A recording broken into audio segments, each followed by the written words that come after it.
From the EPR Creations studio, this is Jason Staples bringing you Unconquered with Doc Staples. This podcast, as always, is brought to you by EPR Creations, by Louis Marquez of Keller Williams Realty in Jacksonville, Florida, by Shenandoah Real Estate in the Research Triangle of North Carolina, by Garage Makeovers, the #1 garage remodeling company in South Florida, and by my newest advertising partner, Justin Galloway of Benchmark Mortgage. As always, information's in the show notes. Let them know you heard about him from the Unconquered podcast with Doc Staples. Hey everybody, since I put a last episode out, there's been a whole lot that's going on. I'm actually going to be moving pretty fast today because I've actually got to get on the road in a few minutes.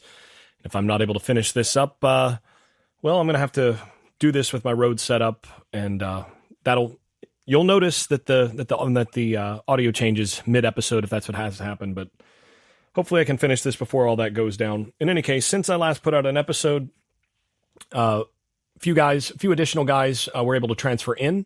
And of course, the additional signing on the second signing day, what used to be the true national signing day, now pretty much a little bit of a bummer in terms of there being no excitement about college football at that time of year. But yeah, so first couple of them were guys that I discussed a little bit because they were already on campus and expected to join the class when I did record the last episode, and that's Roydell Williams and Richie Leonard. Williams from the running back from Alabama, Richie Leonard the fourth, the offensive guard from Florida, also might be able to play some center if need be, but those guys added into the transfer class. Also, Sean Murphy, the linebacker from Alabama, and then Jacob Rizzi, can play all 5 offensive line spots, the transfer from Harvard. So added those guys, and then Amari Williams on signing day. So just briefly going through those, and also one departure, that of Joshua Burrell, the athlete, wide receiver, running back who never really found a home at a spot once the talent level was upgraded on the roster. Really, really great guy, and a guy that is going to be able to graduate and then move on with a couple years to play. And hopefully he's able to do really well elsewhere. And he's one of those guys that, down the line, if he wants to come back in as a grad assistant or, strength coach type guy, he's a guy you want in your program. But in any case, just wasn't really a spot for him in terms of playing time, and understand why he would depart. Now, going through those players just briefly, Roydell Williams, I think, and part of the reason that I took a little bit longer to get this one out is I actually was a guest on another podcast and went through a lot of this. I mean, we went through, it was like an hour and a half episode on that, where I ended up doing that interview, and we talked through all these players already. So it's one of those things where it sort of factored in as though I had already done it in my own head. Just sort of realized I didn't actually post my own podcast episode on those things.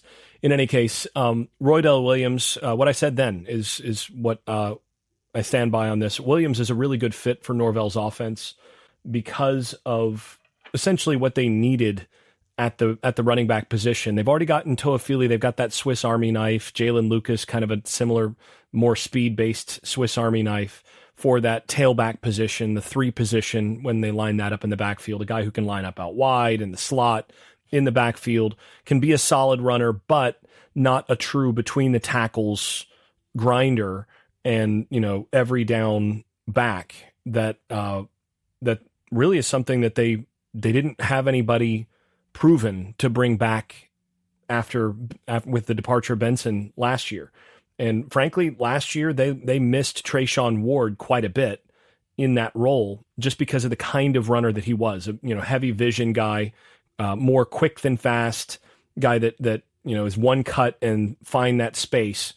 And honestly, Roydell Williams, my scouting report on him, my read on him is he's basically a Trayshawn Ward with another 25 pounds. So you feel like you really upgraded there at the running back position with the guy who can fit extremely well in Mike Norvell's offense and what they want to do as a runner. And the other thing is that they needed a guy who could help bridge the gap to the talent that they just brought in, and that's Cam Davis. And Cameron Davis, I mean, if you've looked at some of the pictures that have been posted since he's been on campus, stuff from Tour of Duty and all that, there's one picture from Tour of Duty that looks, for all the world, it looks like he's Herschel Walker.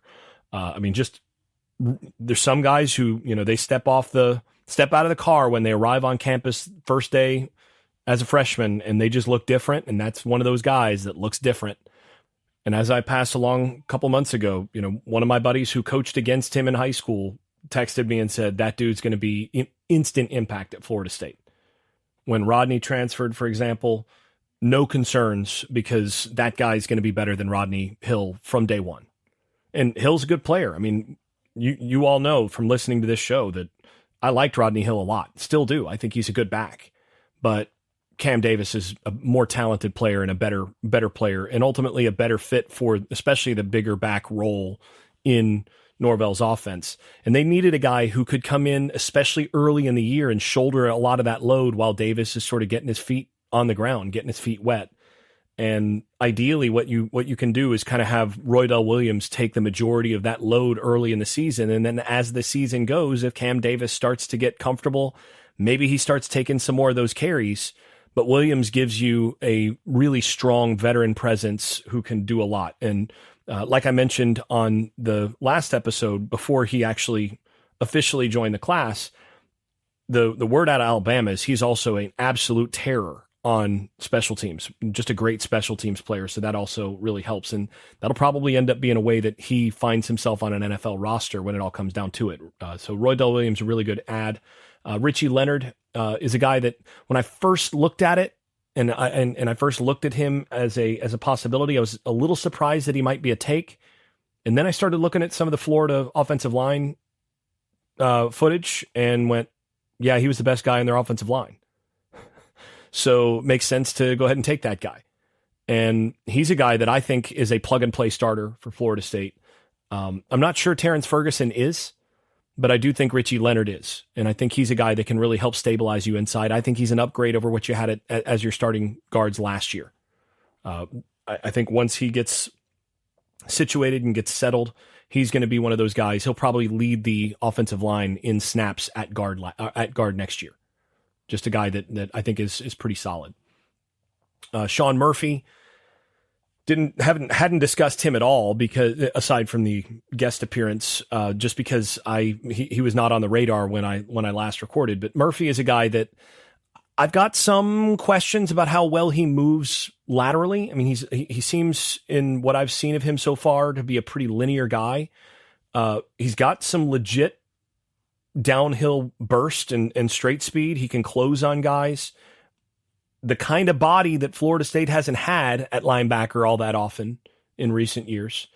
A true Alabama body at linebacker. But I do, I think he's closer to a Tatum Bethune in terms of the style and the strengths that he brings to the table than he is to a Deloach, for example. Now, he's not 205 pounds like Deloach, so that's a plus on its own. But he isn't, I don't think, a guy that you can just put out there and feel like he's a true 3-down backer and he can cover, slots or, cover any tight end. So I don't think he's quite that, but I do think he's a little bit more of a thumper and brings some good things to the table. Certainly fills out that room at linebacker and gives you another quality body. And right now they just need to throw bodies at that position, because even with DJ Lundy back, basically after that, you've got Blake Nicholson, Justin Cryer, Omar Graham, who, we'll see what he looks like now that he's gotten that postseason surgery and, can get healthy again. But then you're down to DeMarco Ward, Tamir Hickman Collins, a freshman, and Jaden Parrish, a freshman. I mean, there's not a ton of experience, and some of the bodies there are not as developed at this stage of their career. These are young guys, and Murphy brings a guy that he's been in a top level, high accountability program as a true 4 or 5 star type recruit with a big time body. It's got good length, good bulk. Again, I don't think he's quite as mobile side to side as is ideal, but he does, I think, fit a lot of what Randy Shannon and Fuller really like in a backer in terms of being able to play in the phone booth the quickness in terms of being able to trigger quickly, all of that. I do think that showed up some on the Alabama tape. And when it all comes down to it, I'm going to defer to Nick Saban on linebacker evaluation as often as not. So another good addition and a guy who I think raises the floor of your roster significantly. Then obviously along with that, Amari Williams, the edge player coming in, at least that's the plan is that he's at edge. Played some edge, outside linebacker in high school, along with wide receiver, which tells you what kind of athlete he is. Real question with him, he's about 210, 215 pounds. How quickly can he add weight? How quickly can he get the bulk necessary to grow into the kind of position that you're wanting him to at this level? Because I don't think he's got the burst and all of that, where if it doesn't work out at edge, you can just kind of flip him over and go, well, I guess, play him at wide receiver, because that's where he was pretty good in high school too. I don't think you can quite do that. Now, he is one of those guys that could theoretically, if he doesn't put on quite enough to be an edge, he could become a tight end type prospect. But I think the expectation is that he can actually put that weight on and become a legit prospect at the edge spot. And I do think that's plausible. I think that's, if not plausible, or if not just plausible, I think it's likely that this is a guy that's going to be able to carry 245, 250 well pretty quickly, but he's not a guy that's an immediate impact guy. You're going to kind of expect him to be a year 2, year 3, probably year 3 guy before he does a ton. Because again, that's not been his thing, but essentially you're trying to bring in a guy that can be a Patrick Payton in 2 to 3 years. That's what you're hoping. And he's certainly got the pedigree. You never feel bad about taking a highly talented player whose dad played 10 years in the NFL. Those are guys who know what the work is like. They're coming from a standpoint where, dad knows how this is going to work. You're going to have some family support there. So that's another positive. The other guy is Jacob Rizzi. I think he's a guy that it's going to be interesting because I think he can play all 5 positions, and good for that guy. I mean, coming into Tallahassee with a Harvard degree, he could hit the life win of Harvard undergraduate degree, and then I can't even finish this seriously. Harvard undergraduate degree, and then finishing by finding a life partner from Florida State. You're doing pretty well with yourself, son, being able to do that if that works out for you. So, anyway, Rizzi's a guy that, I think the interesting question is where he's going to settle. I think they're going to probably start him in the competition at center and see if he can be a guy at a little bit bigger body than Maurice Smith. If he can at least take some of those snaps, if not beat out Maurice Smith. I mean, they've tried to get a guy in to beat out Maurice Smith for 3 years, and Smith just keeps winning the job. But Rizzi's a guy that I think they may start out there. If he doesn't work there, he could potentially be further depth at tackle, and he certainly can play guard. The thing that he does is he helps you so that you're not completely screwed if one guy goes down for a couple games, and he's a guy that allows you, if you don't feel as comfortable about one spot, to slide him into that spot. And I think he's going to be reliable. I do see some pretty good physical traits from him. He's not as quick as, you'd really like, or as long as you'd really like for a top level tackle, but he moves his feet very well, and he's got some strength and definitely physical. The increase in level of play is going to be something he's going to have to deal with, but you feel pretty good about what you're bringing in there. So go ahead and take a quick break, and then we'll be back with catching up to some of the other stuff that's happened since I last recorded.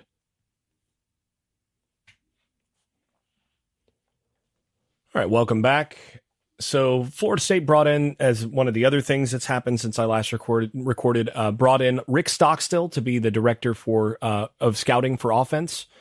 This is a guy who not only former Florida State starting quarterback, but also a coach at Middle Tennessee State for quite a while, including a humiliating win over Miami at Miami a couple years ago, where they just shelled Miami with a bunch of vertical routes.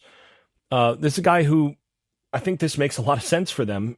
He's worked as a recruiting coordinator in the Southeast for both Clemson and for South Carolina. And then he's got a solid pedigree as an offensive coordinator as well. So in addition to taking 5 guys from the Alabama roster after turning down the Alabama job, it appears that Mike Norvell might be starting up as the successor to Nick Saban's employment office for former head coaches. and the thing about bringing in a guy like Stockstill is you're bringing in a guy who has really experienced eyes and a guy who can, with that experience and with the expertise that he brings, and there's a lot of synergy between what he did offensively and what Mike Norvell likes to do offensively, especially with a lot of the vertical passing game. You're bringing in a guy who can help you across the board. And one of the things that he's going to be able to do is he's going to help you he's going to help your general manager, help your scouting department for high school scouting and for scouting in terms of the roster portal, for the transfer portal, that is, all of that stuff in terms of roster stuff. But the other thing that I think you're basically able to get from him is some game planning help with some of your bigger games. So as director of scouting, essentially that allows him to, technically that probably speaks more to a recruiting role, but I would anticipate that he's also going to have a heavy analyst role in terms of all this. And I got a bunch of questions about this, and I'll just go ahead and read through a series of those and sort of how I respond to those. So one of those is, what do I think? So what do you think he brings to the coaching staff that really helps them? And first of all, I think his familiarity with the sorts of things that Norvell likes to do offensively really help. And if you go back even just to the Miami game and what he was able to bring to the table there, he's really good at detecting tendencies and scouting out, potential weaknesses in terms of mismatches to get advantageous mismatches with those tendencies and formation, those things, which is a lot of stuff that Norvell likes to do in order to get vertical cheap shots, basically. And, just a solid set of eyes to help with that. And so then I got some other questions on this. So, during the game, what are the analysts doing? Are they the guys that are the ones who call out stuff upstairs for the play callers, that sort of thing? How much input do they have in putting together the game plan? So my answer to that, first thing, is that analysts are usually more limited than that. You only have 9 or 10 headsets. I think it's 10 headsets now. I can't remember the full number. It might be 13. They limited the number of headsets so that you can only have so many guys on there, and they're trying to eliminate or to limit how many other on-field staff actually have access to a headset. So it's not normally the analysts that are doing that, but what they are doing is they're charting things. They're looking for tendencies during the game. A lot of things happen where, they might come over and talk to another coach on the sideline or in the booth and talk directly in that case. And then that gets relayed another way. But the more important thing for these kinds of analysts or directors of scouting, that sort of thing, is the role during the week and then during the off season. These are guys that have, especially when you're experienced guys like Stockstill, these are guys that have a big hand in game planning. And I expect that Stockstill is going to have a pretty strong hand, a pretty strong influence on, say, the Miami, Clemson, and Florida games in terms of those game plans this year.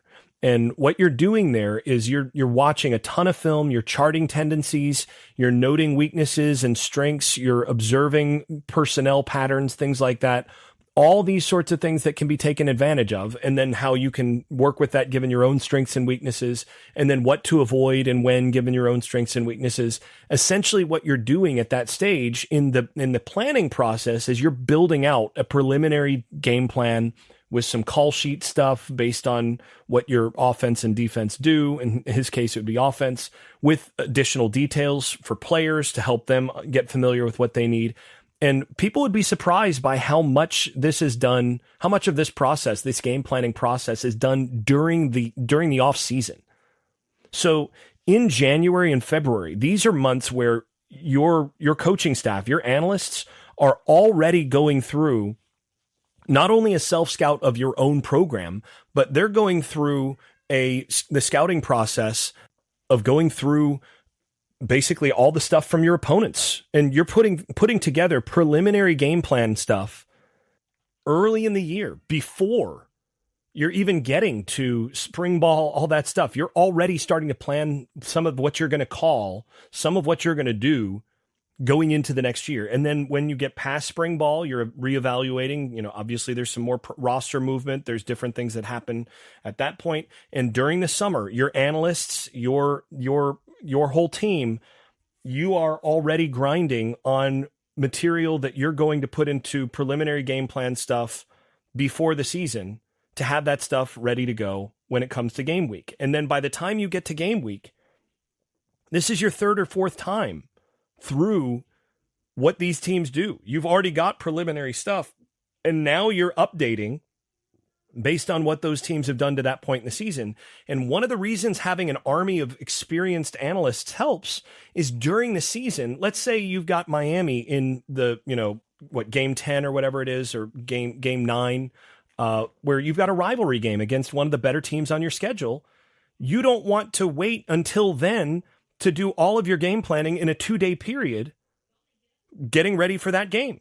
You want to have your analysts working on that as well as other things over the course of the whole season. You're going to have a couple guys that they're just going to keep peeking in on Miami, keep updating different things, keep doing all that over the course of the season. And then when you get to that point in the season, you're hitting the ground running with stuff that is already called up and saying, okay, well, we need to go and take a look at this. Such and such already called this up. That's the kind of thing that a well-run, well-organized team of analysts is doing for you. And that's the kind of thing that having a guy like Stockstill makes easier. So he's a guy, when you have a guy like that on your support staff, you put that guy in charge of the bigger games in terms of the analyst level game planning for that. And then when it comes to the staff, now the staff can take all of those notes, all that stuff that's organized, some of the preliminary stuff, and then you put all that stuff together in that last couple days. So that's the sort of thing that happens at this level. And it's why having these support staff hires are so important, and having a guy like Stockstill on your staff helps. And also having a guy that can evaluate in terms of high school recruiting. He's going to be a first port of call to, say, we're not, he's not really worth us all taking a look at, but these couple guys are. You can trust those eyes a little bit more. And again, it allows you to focus more on the stuff that you really want to focus on in season, that sort of thing. All right. Getting to the last couple things here, because I got to hit the road in a moment. So this is from Preston Smith. This was about a month and a half ago, maybe. And I just didn't have a space to do it in the last mailbag. So I've been leaving that off. And now it may be more suitable than ever to talk through. So I'm going to go ahead and do this.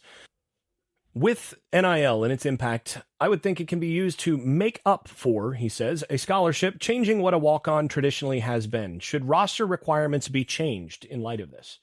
It's a great question, Preston, and I don't know what you're talking about with NIL potentially being able to make up for a scholarship, but presuming that sort of thing actually happened, yeah, you could, in theory, have, if you were, let's say, Texas or Texas A&M, or, one of those schools with very, very deep pockets, you might have a scholarship limit of 85, but you might just make sure that you add the cost of a scholarship and, all of the room and board stuff and all of that to a walk-on, quote unquote, NIL. And now you're up to 120 guys that are really effectively on scholarship. That could happen. Yes, it could. And you might ask, should roster requirements be changed in light of that? Well, that's an interesting question, because it does seem like the well-heeled programs could gather more talent than ever, in the 85 scholarship era, given that possibility. And I do think that as we start to head towards more restructuring, what we're going to see is more of an NFL style roster number requirement, where you're going to see, only this many guys can practice and be on the active roster. Only this many guys can be on the game roster, these sorts of things. And you're going to start seeing essentially NFL style regulations have put in place simply because of the capacity to collect that much talent and, keep them on board with a retainer fee, basically, to mitigate the scholarship limits. Yeah, I do think they're going to have some roster requirement shifts and, basically limit the number of players that are in practice and all of that. And it's a different world, and they're going to have different rules. And I think we're going to see that happen. So yes, very prescient for you to ask that question. All right. Let's see. Also, another thing that I should mention, this is another question from like 5-6 weeks ago. This is from Joseph Reiter, who says, longtime listener, a lot of smoke about private equity, Drew Weatherford related, no doubt, and Florida State. Spun like FSU will take a massive private equity investment to pay the exit fees or grant of rights out of the ACC. Wouldn't this money be better spent to prop up FSU's yearly revenue to compete with the Power 2 conferences? That is, instead of dropping 9 figures to leave the ACC, why not drop $30 million a year to outcompete all the others in the ACC and do this quietly via NIL? FSU would easily lap the ACC there, maybe not massively lap Miami in spending, and essentially lock up 11 to 12 regular season wins per year in a team competitive for the playoffs. The private equity idea also raises the question, how are the investors getting return on their investment? Would we trade merchandising dollars above current expected amounts? Would we trade naming rights on the stadium, for instance? What would private equity investors get for their money that they could either cash in yearly or turn around and sell to another investor to cash out? Well, as it happens, some of that information is now a little bit more public because of FOIA requests that Andrew Baker and some others have raised. So some of the redacted materials related to that have now been made public. Of those, by the way, maybe the most interesting thing was that there was a line item in there talking about potential change in revenue, yearly revenue for the 2026 season, I believe. And the number there was actually the SEC's expected number rather than the Big Ten's expected number for that year. So that's worth it's interesting at any rate that in their kind of speculation of where they could be after the ACC, that was actually, and this is a little bit older document, but that was actually the SEC's number there in terms of, factoring the possibility that they might be somewhere else. That's the number that they used. That might have been the most interesting thing from all of those files. But in any case, so a few things. One is the naming rights and some of those things are absolutely on the table. The merchandising and all of that, they are planning on spinning some of that out to do a better job of raising money from those avenues than they have so far. And some of this private equity just basically boils down to essentially loans. It's loans from equity where they're expecting a specific rate of return that's going to come out of FSU's annual revenue once they get to that point. And that's really where that goes. FSU did, I think, try to look into what it would be to just use equity to outcompete. And ultimately that was just not a winning proposition because equity just didn't see getting their money's worth out of that. So it's not the worst idea, but you've got to find somebody who actually wants to do that. And I don't think they've been able to do that. So the basic idea is that this is more or less a loan that private equity would look at as a reliable way to get a specific rate of return that's above what they could get doing other things with it. And it's a pretty safe thing. So as a part of that portfolio, it works out pretty well for them. It's going to be interesting to see how much, has to go where, but, a lot of this would end up going to facilities and other things. And, not to mention the possibility of having to pay, some exit stuff and all of that. So yeah, really good question. Something we'll circle back to and revisit a little bit down the line. But yeah, so that raises the final thing I'm going to talk about here, though I will mention one other question that I won't address fully on this episode because I'm going to do it very soon in another episode. And that is the other thing that's happened since then is the ACC and FSU have both, they've revised their filings and responded to one another's cases in Florida and North Carolina, including each of them making motions for the other's case to be dismissed. We'll cover this more in a future episode because I'm going to have a guest come on. I've been kind of waiting to have that guest come on for these updates to happen so that we can get a good walkthrough on that. A few points just briefly before I go. One is Florida State significantly beefed up its case against the ACC with a lot more information about self-dealing from John Swofford, all the Raycom stuff. What I found funny about that is that a lot of the material that they used in that and some of the arguments that they made were things that had been going back and forth on Twitter. You know, they've been passing through my timeline on Twitter a good bit just before and after the initial FSU filing. This was some stuff that some of us on Twitter were saying, oh, that's kind of surprising they didn't go here. And then they would actually cited some of the same sources that those Twitter discussions uncovered. So, you know, credit to FSU fans and the discourse on social media on this stuff. I do know for a fact that some of the lawyers involved on this sort of stuff are paying attention to social media, all of that. And, you know, some of the stuff that I posted on Twitter to this end, I mean, this goes all the way back to the old Knoll Digest message boards over a decade ago, back when I ran the scout.com site, knolldigest.com, before that was acquired by 24/7. And, you know, kudos to guys over there who were really on top of this. That from the very beginning, I mean, going back to 2010, 2011, where it's like, this is a bad idea to sign on to this with the ACC is, this whole Raycom thing is a poison pill. Some of these guys were right on top of that. Granite State Knoll is a guy that I remember in particular was right about a whole lot of where this wound up going in terms of the ACC screwing itself, the Swofford self-dealing, a lot of that stuff. Some of that stuff, honestly, I wrote off a little bit at the time, and I was wrong, and he was right. I mean, kudos to that guy, wherever he is now.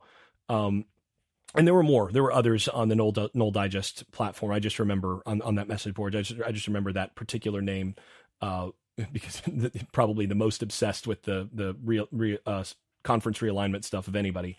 But, and I will say he was wrong about the Big 12 as a safe haven, as a better option than the ACC. It turns out that was even worse. But, in any case, the ACC, it went down basically as he and lots of others said it would. And all of their efforts to collect all of this information over those years, that stuff reemerged on social media in all this case stuff. So, it remains to be seen whether it actually will wind up helping with the actual legal decision, but find it interesting nonetheless. This is a strange world where, social media message boards and all that actually do end up having impact once in a while. So, interesting. Also interesting that FSU is arguing that the ACC's suit, which is obviously a play for venue, should be thrown out precisely because the ACC once again violated its own bylaws by filing the suit without a vote of membership to begin with, which is required in ACC bylaws. So a good portion of what FSU is arguing in their case is basically that the ACC consistently and repeatedly has violated their own bylaws in multiple ways, which they're arguing invalidates a lot of the agreements and, should give them an out. But we'll see what the courts think. Like I said, have more to talk about with our guests here in the near future, and then we'll get to that. But lots more to talk about, but I'm going to go ahead and wrap here. Thanks as always to everybody for listening. This has been Unconquered with Doc Staples. Thanks for listening. If you've been enjoying this podcast, please leave a 5-star rating over at Apple Podcasts and wherever else you listen to podcasts. Post and repost episodes on social media and tell a friend. And if you haven't left a review in a while, do it again. It really does help the visibility of the podcast. Before we go, I'd also like to thank my advertising partners once more. That's EPR Creations, Louis Marquez of Keller Williams Realty in Jacksonville, Florida, Shenandoah Real Estate in the Research Triangle of North Carolina, Garage Makeovers, the #1 garage remodeling company in South Florida, and Justin Galloway of Benchmark Mortgage, serving Florida, Alabama, Tennessee, and Kentucky. You can also stop by the Unconquered Shop at unconqueredpodcast.com, where you can buy stickers, pins, magnets, t-shirts, and other swag. And thanks also to all those supporters over at Patreon, where I post video analysis and field questions for the podcast. I am especially grateful to those above the dynasty level. That is Andrew Garrett, Brian Leininger, Neil Cook, Casey Kidd, Chris Chartrand, Dave Blair, Hector Cartagena, Jack Horton, Jimmy Van, Jonathan Kennedy, Keith Cheney, Lee Caswell, Tyler Kashishke, Vince Calandra, and Bert Bertoldi. You all are far more generous than I deserve. I'm really grateful. Thanks to you all. This has been Unconquered with Doc Staples. I'm your host, Jason Staples. Thanks for listening and thanks for your support. I made this.